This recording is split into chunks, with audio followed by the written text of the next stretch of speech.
the chief organizer of this conference, the prefects, the third National Prefects Conference, our friend Dr. Sebagala, our legend, my young sister Jackie Chandiru,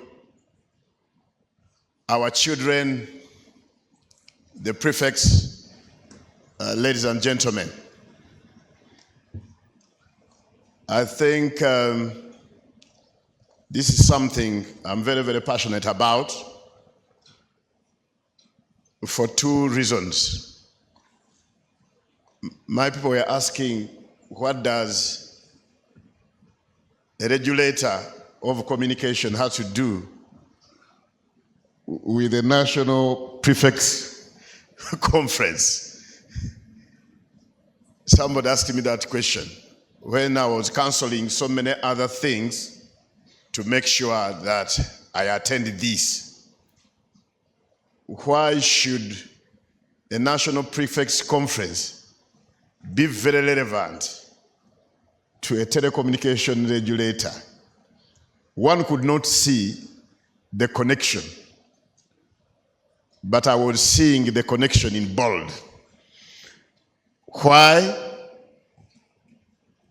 Because when you forget about the seed, then you cannot talk of the harvests. Anything to do with our young people should be a priority to every leader, because the times in which we live are so challenging times, where if we are not very careful, the small efforts we put forward to build this country, to build the world, can go to waste if the people who follow into our footsteps will not be useful. So every minute I can save to share a word or two with you, to me, is the most important part of what I'm supposed to do. Secondly, when you talk of prefects, I think I'm an embodiment of prefecture, because all through my school life, I was a prefect. I think I became a monitor the first day I joined the school under a tree. For me, I didn't have a chance to study in a thatched school until when in primary 4, but we are studying under a tree. So I think because I was the oldest, because I went to school at the age 9, so because I was the oldest, I automatically became a class monitor. From there on, I was a prefect, up to the epitome of prefectship in Iruviri Secondary, where I was the head prefect. I'm talking of 1984. Probably your father was in primary 5, or your mother. All of you were not born by then, obviously. I was head prefect. At university, I was a student leader. So, when it comes to student leadership, and I can spend just 1 second to talk to student leaders. Again, to me, I take this one as seed. We can't talk about harvest without talking about seed.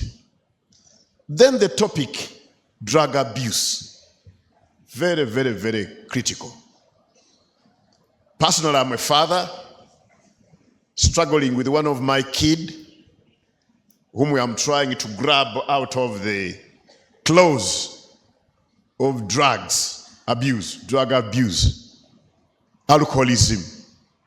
I'm fighting back, seriously. And I'm telling fellow parents that never let it go. You have to fight back. I'm fighting back, and I'll win the battle. I'll win. But it's not easy.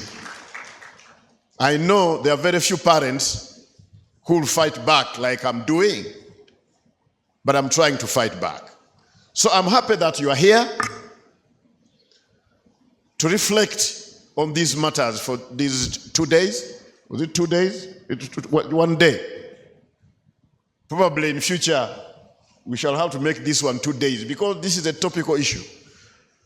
Our youth live in what we call in telecommunication, what we call transported presence. When I was growing up as a youth, I could only know a few things that surrounded me. I could only be given an opportunity to listen to my father's radio, which would only have news and news. Today, you are submerged in an information cauldron. There is information everywhere. And most of this information targets to destroy the way you think. That's why I say we live in transported presence. Most of young people are here in Kampala, but they behave as if they are in New York. And indeed, telecommunication has been able to transport us and make us live other lives which we don't live in reality. We copy and paste very, very quickly because the internet is the best tool in training bad behavior, as is the best tool for promoting work. And we know young minds are good at converting bad behavior into habits than adopting good behavior. So this is time. The efforts of the Dr. Sebagalas, the Chandirus, and the organizers of this should be applauded. I think we should get a moment and give them a clap.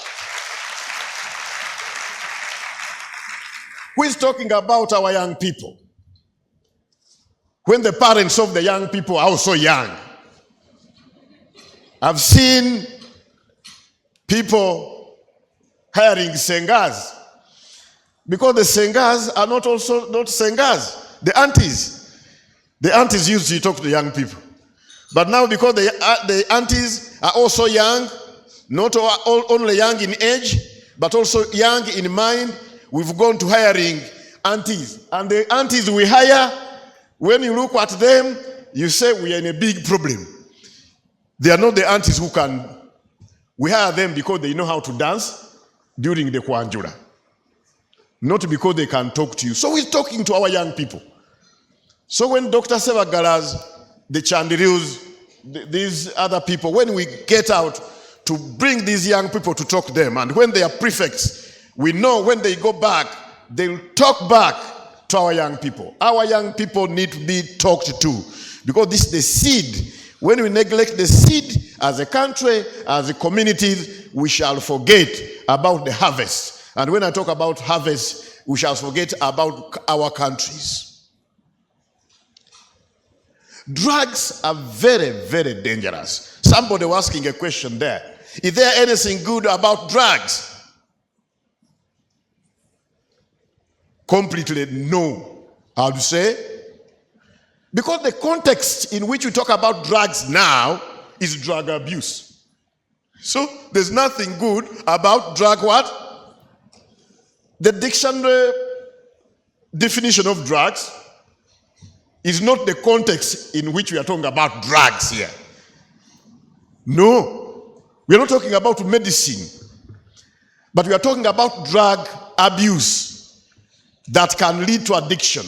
Drug abuse that makes you see reality in reverse. That makes you to think that you are the most powerful, you are the most intelligent, when actually you are the most stupid. Drugs that will make you hate yourself. You've heard the story of Chandiru. Drugs kill. Drugs kill. Countries are going to completely die.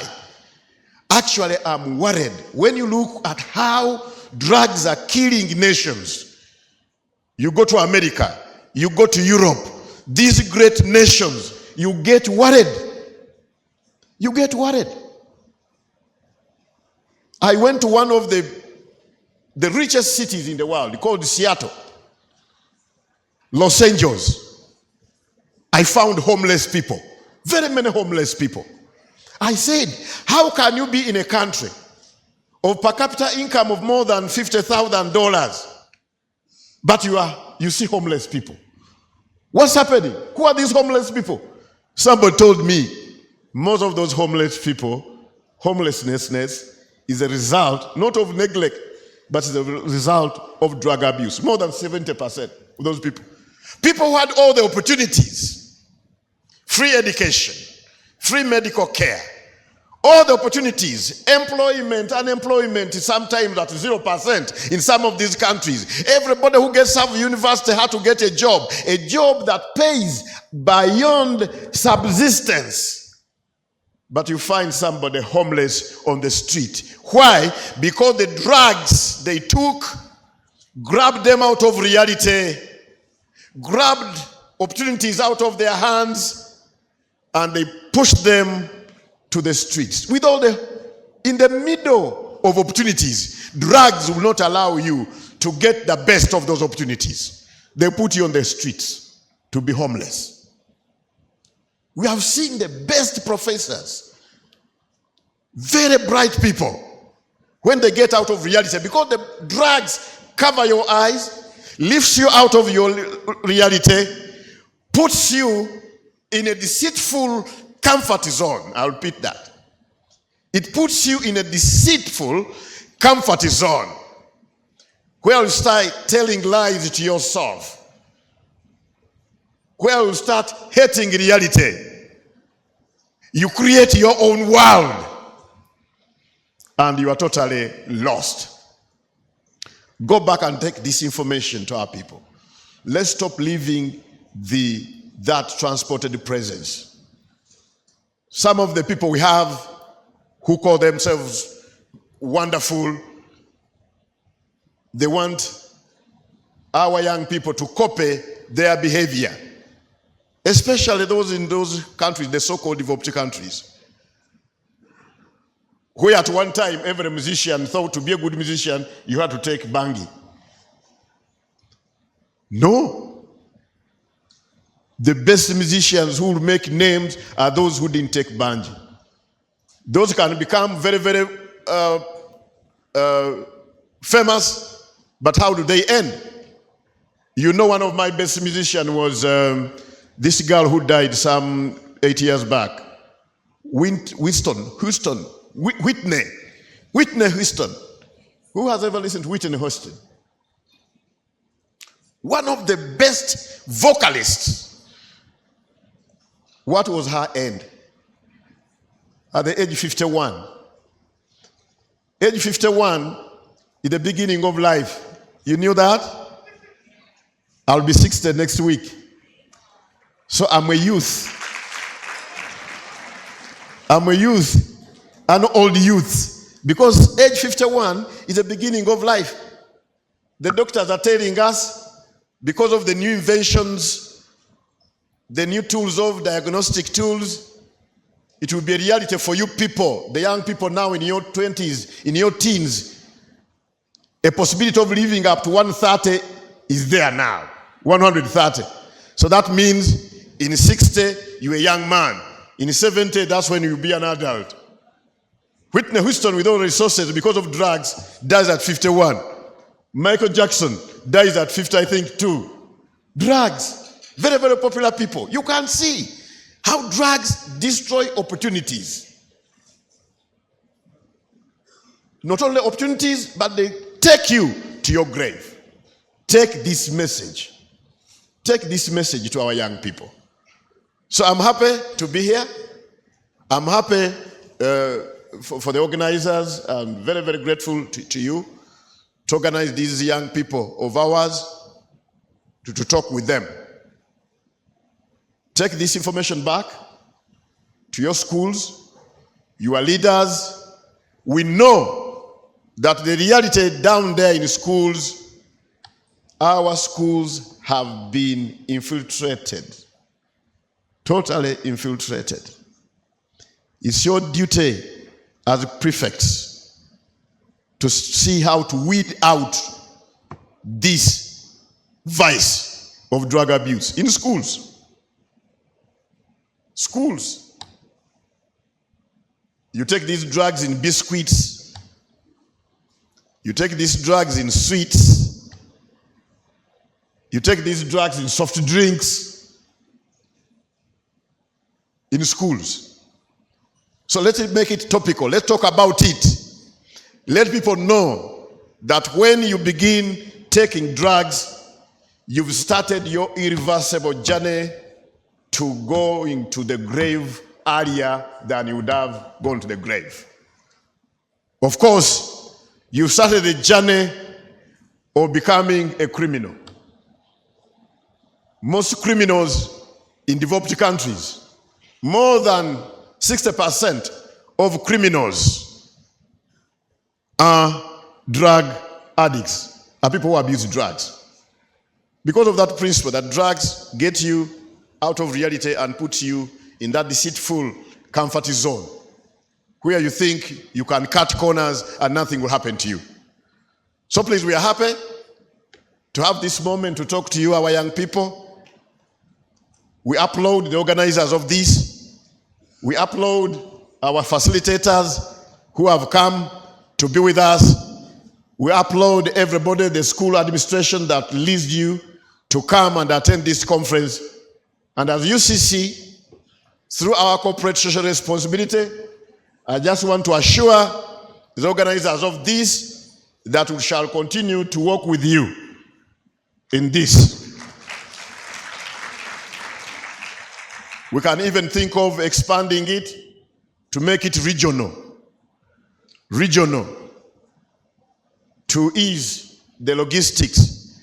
If we can have this in north, in west, then and in central, maybe every year, annually, I think we can have this message. We can have so many soldiers, a base of so many soldiers and young people who can go back and talk to their fellow colleagues about the problems of drug abuse. Thank you very much for coming. Thank you very much for listening to me. Thank you very much for the organizers to organize this great conference. May God bless you.